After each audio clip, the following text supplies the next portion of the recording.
दोस्तों, अगर आप भी दिल्ली कैपिटल्स को एक शानदार टीम मानते हैं तो हमारी इस वीडियो को लाइक जरूर कीजिएगा। दोस्तों, आज आईपीएल के इतिहास में दो बड़ी टीमों के बीच में महामुकाबला खेला जा रहा है और इस महामुकाबले में दिल्ली कैपिटल्स और सनराइजर्स हैदराबाद आमने सामने है। ऐसे में कैसे डेविड वार्नर के तूफान से उड़ा पूरा हैदराबाद और क्या रही इस महामुकाबले की अब तक की हाइलाइट्स, वो सारी चीजें तो हम आपको इस वीडियो में बताएंगे। लेकिन उससे पहले आप सभी को क्या लगता है कि ऋषभ पंत और डेविड वार्नर में कौन है बेहतरीन बल्लेबाज, इस बात का जवाब हमें नीचे कमेंट बॉक्स में जरूर दीजिएगा। दोस्तों, इस मुकाबले में सनराइजर्स हैदराबाद की टीम के कप्तान केन विलियमसन ने टॉस जीता और टॉस जीतकर गेंदबाजी करने का निर्णय लिया और दिल्ली कैपिटल्स की टीम को मैदान पर पहले बल्लेबाजी करने के लिए आमंत्रित किया। इस आमंत्रण को कबूल करते हुए दिल्ली कैपिटल्स की टीम के ओपनर दिग्गज बल्लेबाज मनदीप सिंह और डेविड वार्नर पहले बल्लेबाजी करने के लिए आए, तो वहीं केन विलियमसन ने नई गेंद अपनी टीम के सबसे अनुभवी गेंदबाज भुवनेश्वर कुमार के हाथों में थमा दी।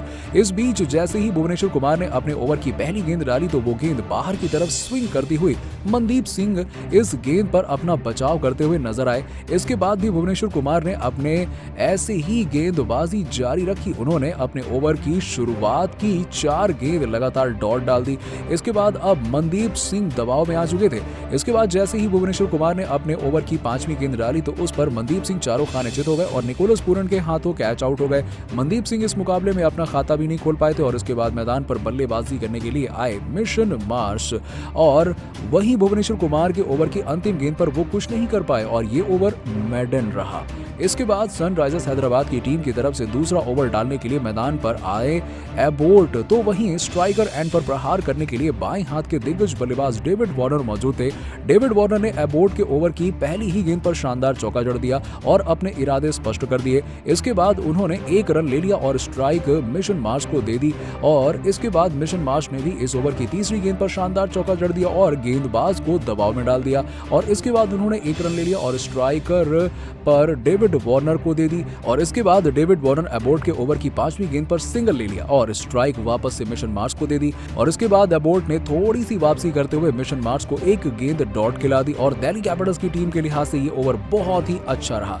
इस प्रकार से दिल्ली कैपिटल्स की टीम का स्कोर 2 ओवर में 1 विकेट के नुकसान पर 11 रन हो चुका था और अब इसके बाद बल्लेबाजी में शर्म और अच्छी बल्लेबाजी कर रहे थे, लेकिन 5वां ओवर डालने के लिए आए गेंदबाज एबोट ने इनको अपनी ही गेंद पर सिर्फ 10 रन पर कैच आउट करवाकर पवेलियन का रास्ता दिखा दिया और अब दिल्ली कैपिटल्स की टीम के 2 बड़े बल्लेबाज आउट हो चुके थे और इसके बाद मैदान पर बल्लेबाजी करने के लिए आए ऋषभ पंत ने तहलका मचाकर रख दिया था। लेकिन ये भी 9वें ओवर की अंतिम गेंद पर श्रेयस गोपाल के हाथों क्लीन बोल्ड हो गए थे। उन्होंने इस मुकाबले में 16 गेंदों पर 26 रनों की विस्फोटक पारी खेली और अब इनकी टीम के 3 विकेट गिर चुके थे और अभी दिल्ली कैपिटल्स की टीम का स्कोर 10 ओवर में 3 विकेट के नुकसान पर 91 रन हो चुका था और अभी डेविड वार्नर 47 रन बनाकर खेल रहे हैं, तो वहीं पावेल भी 1 रन बनाकर क्रीज पर डटे हुए हैं। दोस्तों, वैसे आपको क्या लगता है कि क्या डेविड वार्नर इस मुकाबले में अपनी शानदार शतक ठोक पाएंगे या फिर नहीं? दोस्तों, आईपीएल का एक बेहद ही घमासान मुकाबला चेन्नई और आरसीबी की टीम के बीच में खेला गया। इसे भी मिनी एल क्लासिको ही कह लीजिए। मुकाबले की शुरुआत ही होती है चेन्नई की टीम के टॉस जीतने के साथ। टॉस जीतकर पहले गेंदबाजी चुनी धोनी ने। बदले में दोस्तों विराट कोहली और फाफ डुप्लेसिस ने मिलकर बड़ी तेजी से टीम को 70 तक तो पहुंचा दिया था, लेकिन जैसे ही डुप्लेसिस आउट हुए 38 पर और कोहली 30 पर, उसके बीच में ही दोस्तों मैक्सवेल भी रन आउट हो गए थे। लेकिन अच्छी बात यह रही कि महिपाल लोम्ब्रोर का बल्ला चला और 42 रन आरसीबी को मिल गए। इतना ही नहीं, जाते जाते दिनेश कार्तिक भी 26 रन बना गए थे और उससे भी बेहतरीन आपको बता दें कि आरसीबी की टीम को रजत पाटीदार की 21 रनों की पारी भी मात्र 15 गेंदों में मिल गई थी। खिलाड़ियों के इतने जोरदार प्रदर्शन के चलते आरसीबी की टीम, जो कि 150 के पार भी मुश्किल से पहुंचती नजर आ रही थी, उसने न सिर्फ 150 को पार किया बल्कि आगे चलकर 170 को भी पार किया और 173 रन बनाए 8 विकेट गंवाकर। दोस्तों, चेन्नई की टीम के सामने पूरे 174 रन का लक्ष्य रखा गया। T20 के लिहाज से देखा जाए तो ये एक डिसेंट लक्ष्य है और इसे चेस करने के लिए न सिर्फ आपको बड़ी पार्टनरशिप की जरूरत होती है बल्कि टीम में बड़ी बड़ी पारियां भी चाहिए होती हैं। वैसे इस लक्ष्य की शुरुआत करने के लिए चेन्नई के 2 शेर मैदान में उतरे, जिनका नाम था ऋतुराज गायकवाड़ और डिवॉन कॉनवे। पिछले मैच में दोनों खिलाड़ियों ने मिलकर ही 200 रन बना दिए थे, लेकिन किस्मत हर बार साथ नहीं देती।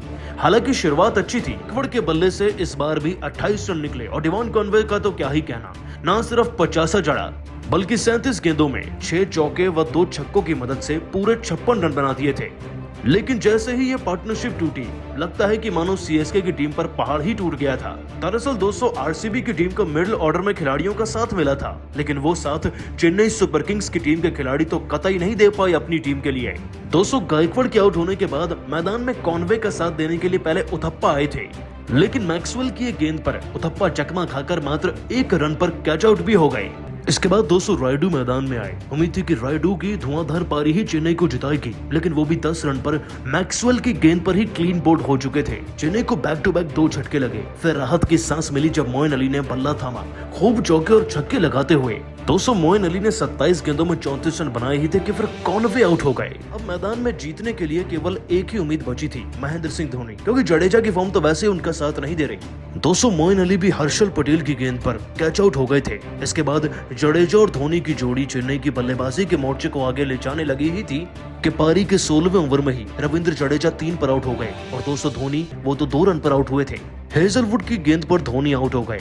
खैर दोस्तों जहां पर धोनी आउट हुए वहीं पर चेन्नई की जीतने की उम्मीदें भी खत्म हो चुकी थी, नष्ट हो चुकी थी। फिर से बात है पेटोरियस के छक्के क्या ही करते, जिसके बाद दोस्तों आगे चलकर मात्र 13 रन के अंतर से ही सही, लेकिन जीत गई आरसीबी की टीम और चेन्नई की टीम चाहकर भी इस मुकाबले को अपना नहीं बना पाई। पॉइंट टेबल में तो दोस्तों चेन्नई की टीम पहले से ही फिसली हुई थी, लेकिन आरसीबी को बड़ा फायदा हुआ है और हो सकता है कि चेन्नई की टीम इस बार के प्लेऑफ में भी हमें नजर ना आए।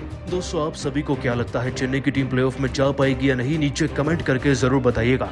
दोस्तों चेन्नई की टीम की हार के बाद जडेजा ने धोनी को लेकर कुछ ऐसा कहा कि सुनकर शायद आप भी दंग रह जाएंगे। क्या बोले धोनी अपने बयान में तो आपको बताएंगे ही, परंतु उससे पहले आप सभी को क्या लगता है, चेन्नई की टीम किसी खिलाड़ी की वजह से हारी? नीचे कमेंट सेक्शन में जरूर बताइएगा। दोस्तों आईपीएल 2022 का एक और बेहद ही रोमांचक मिनी एल क्लासिको मुकाबला चेन्नई और आरसीबी की टीम के बीच में खेला गया।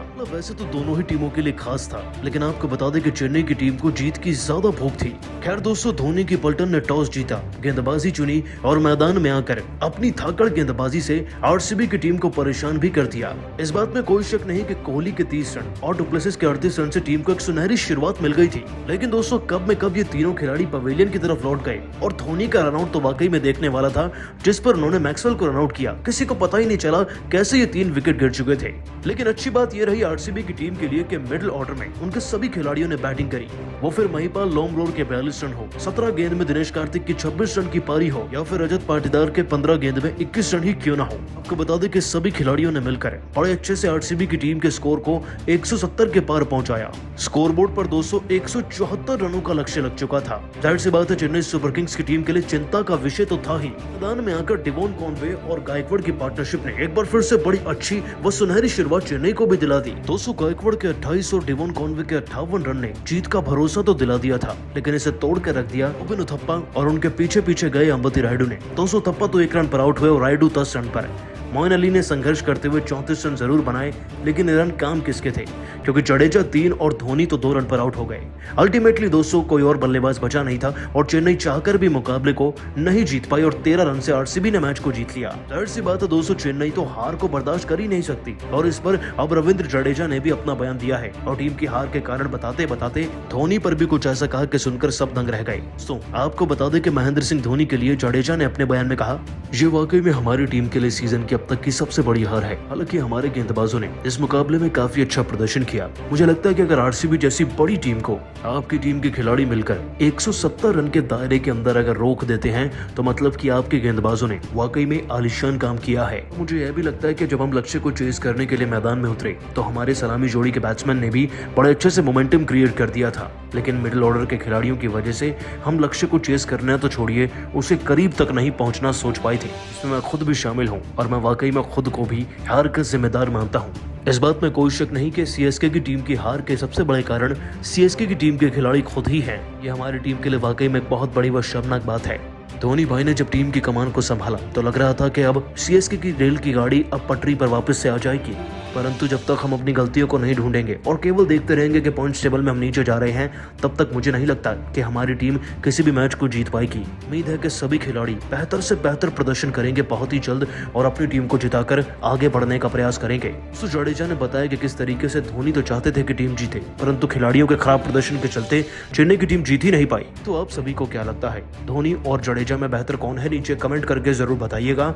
दोस्तों चेन्नई की हार और आरसीबी की जीत से पॉइंट्स टेबल फिर से बदल चुका है। लेकिन क्या वाकई में चेन्नई की टीम अब आईपीएल से बाहर हो जाएगी? आरसीबी को क्या फायदे मिले हैं ये सब तो आपको बताएंगे ही, परंतु उससे पहले आप सभी को क्या लगता है चेन्नई और आरसीबी में कौन एक बेहतर टीम है? नीचे कमेंट सेक्शन में जरूर बताइएगा।